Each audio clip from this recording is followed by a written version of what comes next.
Hello hi friends, வாங்க வீடியோக்குள்ளே போகலாம். இப்போ உங்களுக்கு ஒரு அற்புதமான மூலிகை பற்றி தான் சொல்ல போகிறேன். இந்த பார்த்தீங்களா, இங்கே பாருங்கள், இதுதான் வந்து கண்டங்கத்திரி.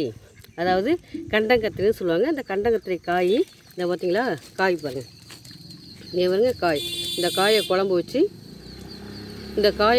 வச்சு நீங்கள் குழம்பு வச்சு சாப்பிட்டீங்கன்னாக்கா இந்த சளி நெஞ்சில் இருக்கிற சளிலாம் போகணும்னு சொல்கிறாங்க. இது ஒரு அற்புதமான வாய்ந்த ஒரு மூலிகைன்னு சொல்கிறாங்க. இங்கே பார்த்தீங்களா,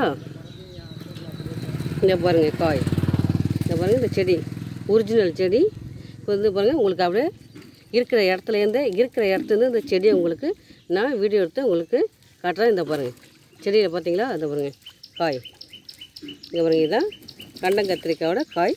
இங்கே பாருங்கள், இந்த பாருங்கள் இதுதான் இந்த கண்டங்கத்திரிக்காயோட காய். இந்த காய் குழம்பு வச்சு சாப்பிட்லாம். சளிக்கு ரொம்ப நல்லது. இந்த இலையில முள் இருக்குது பார்த்தீங்களா, அந்த முள்ளெல்லாம் ரிமூவ் பண்ணிவிட்டு இதையும் வதக்கிட்டு துவையல் அரைச்சி சாப்பிட்டா சளிக்கு ரொம்ப நல்லதுன்னு சொல்கிறாங்க. சளி பிரச்சனை தீரும். ரொம்ப ஒரு அற்புதமான வாய்ந்த ஒரு மூலிகை. இதுக்கு பேர் வந்து கண்டங்கத்திரி. சரி ஹாய்ஸ், இந்த வீடியோ உங்களுக்கு பிடிச்சிருந்தால் லைக் பண்ணுங்கள், ஷேர் பண்ணுங்கள் அண்ட் கமெண்ட் பண்ணுங்கள், சர்ப்ரைஸ் பண்ணுங்கள். தேங்க்யூ.